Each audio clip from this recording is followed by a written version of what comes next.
What's up, guys? I'm Uncle Freedom, coming to you on a glorious and well-deserved day off. How's it going? It's a very hot day off, man. Nebraska has decided like summer's here now, and it's like 91 degrees outside, which is a very drastic change from the 41 degrees it was when I was at work on Saturday night.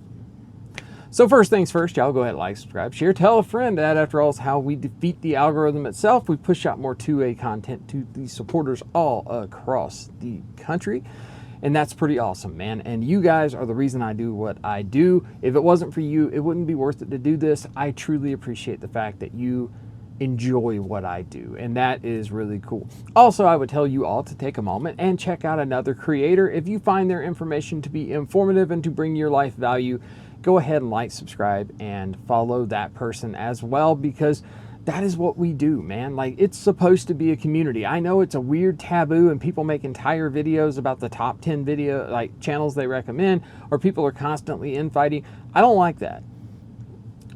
We should be a community of kindred spirits that are like each other. And while you may not always agree with somebody, it doesn't mean you have carte blanche to shit on them, right? There are a lot of people I don't agree with. However, I am an adult and I don't see a point in shitting on that person because I don't share their same viewpoint. So that said, some guys that I do really enjoy what they do, I bring this guy up a lot, and that is the Humble Marksman. If I am looking for 2011 information or just general information on firearms and how things are looking, I will typically turn to him because I truly enjoy his way he puts out information. It's also dad jokes, always on point, always a good time.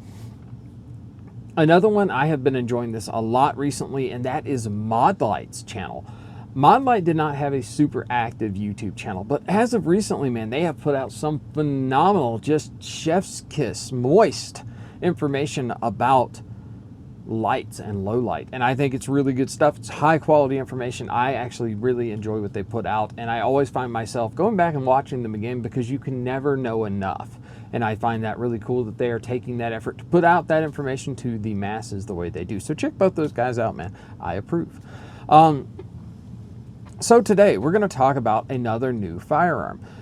Also, YouTube guys going to watch this video. I'm in a safe area of my home, which I maintenance work on firearms. There's Kevlar paneling on the walls over here because I work on guns down here. No firearms shown today are going to have ammunition. They are not loaded. They are all safety checked and clear, and I will do that on camera for the people that are afraid that guns go off through the internet. I recently did a first thoughts video on the Fusion Firearms and Ermox XP Pro. Well, there's a second firearm that this company duo has released, and that is the XF Pro. Quite an intriguing firearm because it's, at first glance, you're like, oh, it's a Glock 19 clone. And then you get it, and you realize you are very wrong in a very weird way. It is its own thing, 100%. It's the similarities are very few between it and a Glock, other than the fact that it is a striker-fired handgun chambered in 9mm that takes Glock mags and uses a Glock barrel and recoil assembly. But that's pretty much where it stops. Now, this came as the thing. Fusion Firearms did send these out. I don't sell guns, YouTube. I don't sell anything. I have no financial vested interest in whether or not you buy anything at all. But companies like Fusion Firearms, as well as my friends at Outlast Supply, help me to do what I do here, and I appreciate it when people help me to do what I do here and allow me to put out more content for you folks. So there you go. Take that for what it's worth, man. I like those people. They're good peoples, right? Like, just there you go. Now you know. The more you know. So the original firearm, that XP Pro, that got everyone's attention, was a Glock mag taking 2011 styled pistol with a 4-inch barrel and a mag well on it, and the price point was very acceptable in our world. It was far less expensive than you would think, and kind of universally now, looking at what's been said about it, it's not a bad performer. I do not have all my rounds through it, but I have been impressed so far with it. But there is a second firearm that is created by Fusion, and the purpose of this video is educational content to help people make a better, more informed thought process on something that they have now seen on the interwebs. But that firearm itself is the Fusion Firearms Ermox Defense XF Pro. This is an interesting firearm, and in some regards more interesting than the XP Pro, right? we have all seen somebody make their variant of a 2011 at this point, right? And there are like, it is the golden age to be a gun person. And we've all seen somebody clone the Glock, the Gen 3 Glock 19, right? Like, we've all seen it. This is not that. This is just really cool. Price point wise, it is less than a Glock, which is always a good thing. So what we're looking at here is this is in fact, a striker fired semi-automatic handgun chambered in 9mm with a 15 round standard capacity. The mags that this guy takes are Glock mags. So whether that is your KCI, and I will go ahead and bring this because this was a critique I had for the XP Pro. The XF Pro does not seem to care what magazine I put into it. It takes the Metgar Glock mags for the Staccato HD4, it takes KCI, it takes ETS, it takes Magpul, it takes Glock mags, doesn't matter. It's eaten everything I put into it. That said, you may have an issue sometimes with the base plates that you could have because as you can see, there is this giant chop off here, right?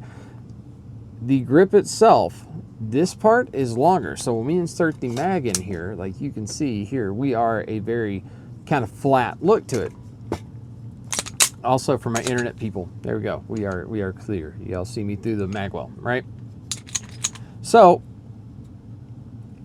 it's got a better compatibility with Glock mags. I've noticed that right away. And I said in the initial part that it does take some Glock parts, meaning if you want to run a reduced power recoil spring, you can in fact do that because that is how it uses that system.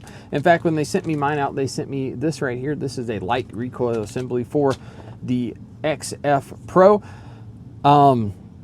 And it takes Glock barrels, right? So if you're a fan of a comp or like a Parker Mount machine or a Harrington Arms comp or something like that with a threaded barrel, you can do that here as long as it's like Gen 4. So you do have that capability and it takes Glock mags. That, however, is where all of the rest of it stops. So I guess I've told you what it is, but what is it not? It is not a Glock clone at all. Even nowhere near it, man. It's wild how different this is. And I've yet to hear anybody say this, which is strange considering the price point. And like, I'm telling you right now, man, knowing the price point and what I've known right now, I would have like fat kidded on a cupcake on this. So what does it actually come with? So it comes in a hard plastic case, right? So this is actually a pretty cool thing, right? I am a big fan of value on an item, right? Like I want to feel like you like me when I buy your stuff, right? I can buy lots of things that come in a cardboard box, but when you give me a little something extra, I remember that, right? Every consumer does because we like feeling like we're not just another dude, right? It's a good feeling, man. Like we like feeling like the company wants us to enjoy ourselves. So what we get here, pretty cool. We see right here, this is the Ermox logo. You'll see in top here, I have 2 additional aluminum grips that go to this guy. Right here is a full cleaning kit with brushes, mops, all that stuff, and sections, the cutout for the handgun itself, both plates and 2 magazines. Now, the plates this guy comes with are kind of a really smart freaking idea. I will go ahead and tell you they are very thick plates, and if you want like the lightest, thinnest plate on the market, it's probably not the gun for you.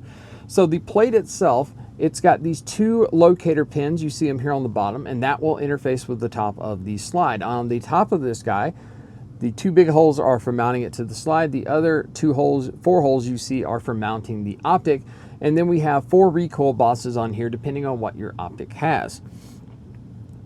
Now this guy, which is what's pretty cool, is they actually print, you see that writing at the bottom, they will print what optics work with this plate, right? So I have the RMR plate on here right now, and this one is compatible with TrueGlow, Doctor, Meopta, Insight, and Vortex, right? So we could use that RMSC footprint. We could also use like the Doctor footprint, which is pretty cool, right? It means you have options. And I like that. Now, because it takes Glock mags, everybody's got the initial question is, does it fit in a Glock holster? Absolutely not. No, sir. Not even like remotely close in the same ballpark. This is a chunky firearm. To kind of expose you to just how chunky it is, so I have here, this is a Glock 47, one of mine, right? So if I look at this slide here and I compare that to kind of the chunky nature of this guy, it is a much thicker, burlier firearm. So as far as a duty rig for this, for outside the waistband, I do not have a solution to that yet, but I am running from Filster because I have told you guys about Filster and the Floodlight, and I'll leave a link over here to it. It is one of the best concealed carry firearms, like holsters for appendix carry, if you're switching guns, which for a guy like me, very important, right? So this one is for the TLR1. I mounted a Streamlight TLR1 HL on here, so 1,000 lumens, 20,000 candela. And on it, I actually get a very nice fit into this holster. Now, I went ahead and optic mine up because I don't, if it takes optics, I'm putting an optic on it. And the optic I chose to go with for this guy is the Meprolite MPO on here. What is it? The MPO-F, right? So this is an RMR cut, kind of a burly built thing. It's got multiple reticles inside of it, which I enjoy. I have had this optic now almost a year. It has been on 11 different firearms, and it has been nothing but stone cold reliable. I truly like these, and they are not as expensive as you think. They are very good optics for what they cost, and I am very impressed with them, and I will openly recommend Meprolite's pistol optics to anyone because I have had zero problems with that optic. Just saying. Now, you will see the rear sight is dovetailed in there. Front sight is also dovetailed in here. Now, this is where we run into one of my gripes with this firearm. I can use Glock compatible sights in the rear, but I have to use SIG or somebody else's sights up front, right? It's not a standard Glock post. And I don't like that because I would like to put a higher sight on here to get some kind of lower quarter co-witness through an optic. Alas, it is not something I have been able to do, so I have not done it. But what we really get, white light. What we really get with this guy though is we get an aluminum framed Glock mag compatible firearm with a bar stock machine slide. And they do a lot of slide work to this slide. You can see here that I have window cuts on both sides. I have an open here, which there is a ported version of the barrel for this, and that is what those ports are for. That's pretty awesome. Good thinking. You will see I have some very aggressive slide work here on the top for slide serrations. I also have very good slide serrations on the front. They are very nice. They are very grippy. They catch into your hand. If you muzzle over the top of it and catch the top, it sticks. If you have on gloves, it really sticks to you. I have very minimal slide serrations here on the back. They are effective. You can hold on to them. I don't know if you can hear this though. I don't know anybody that's picked up a Glock sounds like that. Just going to point that out. So it does take Glock mags, and like I said, it eats any Glock mag I've put into it at this point. The trigger system on here is pretty neat, man. It looks a lot like a Glock trigger, but it is in fact not, which seems to be like kind of what we go with here. Now this trigger is a flat faced, which you can see there. It's a flat bladed trigger. It does have a trigger shoe safety on here. Yeah, it's a pretty moderate take up, but the brake is exceptional. It is not a super clean brake. It is kind of a rolling brake. There is not a super hardcore defined wall. It is not crisp. It's kind of akin to snapping a carrot. There's a little bit of bend and then it breaks loose, right? But it is a very nice, consistent trigger for what it is. It is far superior to a Glock trigger. For those of you that want that as a comparison, it is night and day better than a Glock trigger. I do have a cock striker indicator with this firearm, and to show people what that looks like, so if I look at the back of this guy right here, right? You see that little thing pop out the back, right? So I have this hole right in the back. Light. I have this hole in the back. And you can kind of see right there, that red on the top, that is the striker indicator. As I pulled this trigger back, it is a true drop safe like a Glock. So the striker is not fully cocked, but you can see that striker come through and then the shot breaks. Now, something I have noticed inadvertently by this, that was not the intention of the actual design, but it is something to keep in mind for those appendix carrier friends of mine. All of us like double action, single action pistols for appendix carry because we can put our thumb on the hammer, and when we reholster, if something catches it, we feel that hammer try to come back, but it makes it safer to do that. There was a striker control device that was done for Glock that replaced the back plate that you could put your finger down on as well, so if something caught. This does the same thing, right? So like I said, it protrudes out the back. You see that, right? So if I have my thumb on this and something were to hook this, it's hitting my thumb, right? So I can feel that something is touching my trigger. That's a really cool safety feature. That was not a part of the safety features that they told anybody about. But I found it cool because most safer is better safer when you're sticking stuff in the front of your pants. Just saying, man. Now, as far as the finishing goes on the firearm, this is all bar stock machine, same deal, right? I have removable grips, so these are red. They have black. I do wish there was a G10 version like from VZ Grips. I like VZ Grips. I would have liked to have seen a G10 version or something along those lines, something that I could get some really aggressive texture with. That said, the standard milling on these, or like on a lock grip or something, is very grippy. Like it is very nice. It feels good in the hand. The grip is much chunkier than you think. It is a thick, fat firearm. So if you have tiny little hands, probably not your game. But for a guy like me, I have double XL hands. This fits in my hands exceptionally well. Like I can lock down on this gun so well. It feels really nice. My only critique as far as the grip goes on itself is the back of this guy. I have these horizontal texturing on the front and the back. I wish they had done the crosshatch texturing the same way they did on the XP Pro. It would have given just that little extra to dig into my hands, but then again, I'm kind of a masochist when it comes to having grips that don't like let go of my hand. That would have been very nice to see. As far as the controls outside of that, so you have a very low profile slide stop here. It functions just fine. You can use it just fine. It drops the slide just fine. I have zero problems with that. The magwell, or the mag release, is a very large button. Like she sticks out of there, right? I have never missed this playing with it. It is very tactile. It's got a little bit of texturing and grip on it, so when your thumb touches it, you catch it. Like I said, not compatible with other Glock mag releases or anything like that. You will also notice that the takedown levers here on either side are not the same. They are kind of like a bolt. They actually have a like a screwed in Torx bit on here. So none of that's compatible.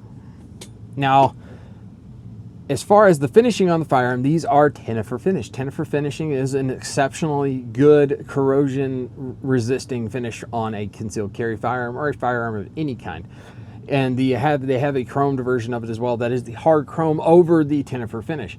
I have found like Tenifer finishes to be very nice. We're going to get to that in a second. But it's an incredibly well finished gun. The fit and finish of this gun does not feel like a gun that cost in that 500 social credit points that it would denote. It is far superior in feel and everything about this. Like it is just more. It is quite simply more than what you paid for. So now, like I said, I wish they'd have been more aggressive on the grips. That's my big quirk. My other one is I wish there was the ability to put a magwell on this. And maybe they are going to do that, but I can tell you with having this big cutout here on the back, which is solid, there is nothing there per se that if you were, just set that empty mag. If I were to come in and catch this, there's nothing there that's gripping that to stop the mag. It just funnels it right in. But I do wish I had a magwell of some kind, especially on a shorter gripped firearm like a 19 length, that would allow me to leverage into the gun a little more. I would have also liked to have seen just a slightly higher undercut on this, though it is exceptionally smooth, no Glock knuckle feeling or any of that stuff from other things.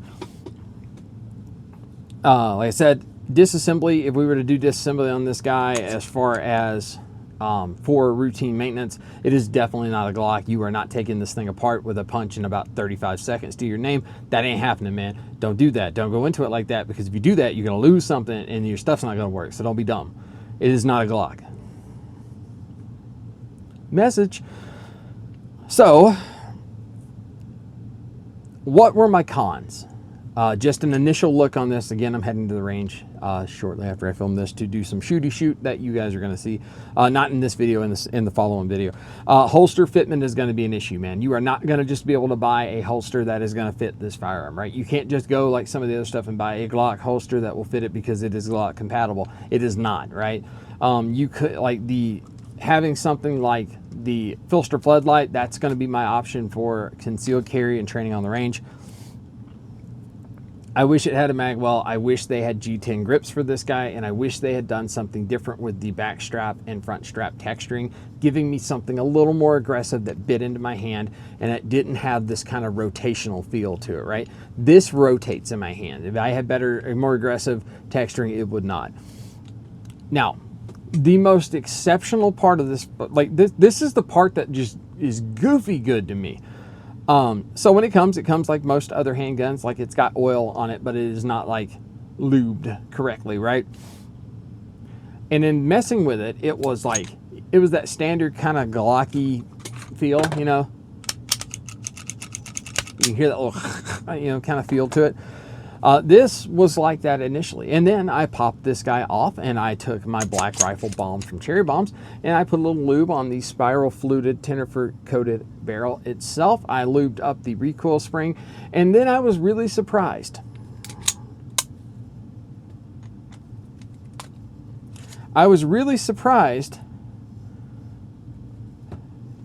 Because this guy, yeah, that's a slide rail. Right? You see this guy here? But all that in the front, that's the slide rail. Look at that, man. Slide rail. Super long slide rail. It has got exceptionally long slide rails. And bro, it is so freaking smooth. You can see kind of what I'm talking about. Like we have bolts and stuff on the inside of this guy that is holding everything together. So no, this is not a Glock in any way, shape, or form. Like that the way those slide rails are done, man, that is impressive. It is buttery smooth, like goofy levels of smooth, right? And you can kind of see on the inside here, I have like your standard, there's your firing pin safety up here. It's much bigger, larger than the Glock's variant of it. But it is just kind of, like I said, you can't just put it on here. Like I got to come all the way out here to insert this guy, which I can't do on camera because I don't want to get like flagged. Right, so that is goofy. Like, it's just beautiful, right? Here's another cool part about this. Because it's compatible with Glock mags and all of them that I've seen, this also works with the dry fire mag. And I have found myself just dry fire magging it up, man, because it feels good. Like, I think that's the biggest thing to me, is this feels good. I'm so impressed with how it feels. Now I do have some additional texturing on here. I have the cross hatching right here as kind of a memory pad for my trigger finger. And rejoice if you're a righty, because see that right there? That is a machined in gas pedal ledge for your support hand. And when I say machined in, it is big enough that I can get hold of it and like really do stuff to the firearm and maintain the way I am gripping. This thing floored me. I don't know what I was expecting, man. I was expecting another $5 bill variant of a Glock, and I was going to handle it and be like, yeah, it's cool. It does this and this and this.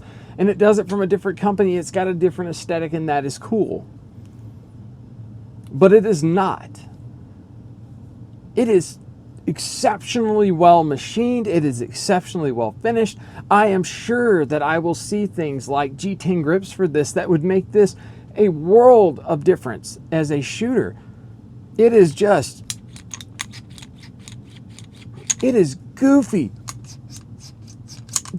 smooth, man. Their plates could be thinner, but you know what? It works. I do wish I had the option to have higher sights because I like that co-witness. It's just a me thing. But dude, holy crap. We want to talk about punching way outside of your weight class? This thing's getting slept on, man. People aren't talking about this. There's a ported barrel for this. I want to get the ported barrel. I might reach out to them, see if they'll give me the ported barrel so I can show this head to head, right? Take that ported barrel and then the lighter recoil assembly and show you guys, like, in real time what the difference is, what you gain out of that. Dude, I'm going to do that. I'll reach out to them. If you see this, know I'm reaching out to you, Trevin. I'll talk to you in a little bit. I'd like to see that, right? The XP Pro, I want to see the comped variant of it, right? But I think I need to do that because that's wild. The fit and finish machining and the way this is done, it may not be for everybody, but I'm telling you right now, I've yet to hand this to anybody that didn't be like, dude, that's really cool, right? Everybody thinks it's freaking cool. You know why? Because it's not another Glock clone. Yeah, it takes the most ubiquitous, easy to find mag on the planet, and it takes all of them that I have tried to put into it. It takes a red dot. You correct the sight part of this, and holy shit, man. I'm excited about, I started off so excited about the XP Pro, and this was kind of an afterthought. But now I'm more excited about this because it just fits, man. It is wild how good this feels. And the quality that I have received in this. So I'm going to say it, man. Fusion Firearms, Ermox, you guys are on to something.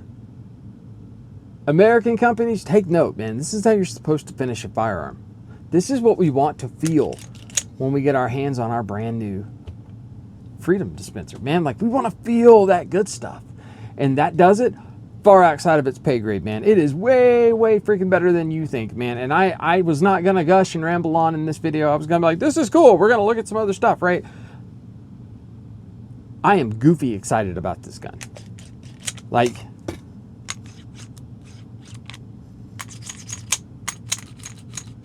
it's wild. I mean, and then we look at the trigger, right? So we look at the reset. A little longer, very positive. Very crisp, right? Like I said, it's a little bendy carrot before it snaps, but there is zero rolling break. Like it snaps. And I am very enthused about it. Like I said, I've got my Filster floodlight from my boys over there at Filster. Not an affiliate, just a great company, and I support what they do. So guys, I am Uncle Freedom. If I find a duty variant holster that will work with this, I will make sure to update that in the actual range video for this firearm. So guys, I'm Uncle Freedom. Take care of yourself, take care of each other. And until next time, I'll see you later.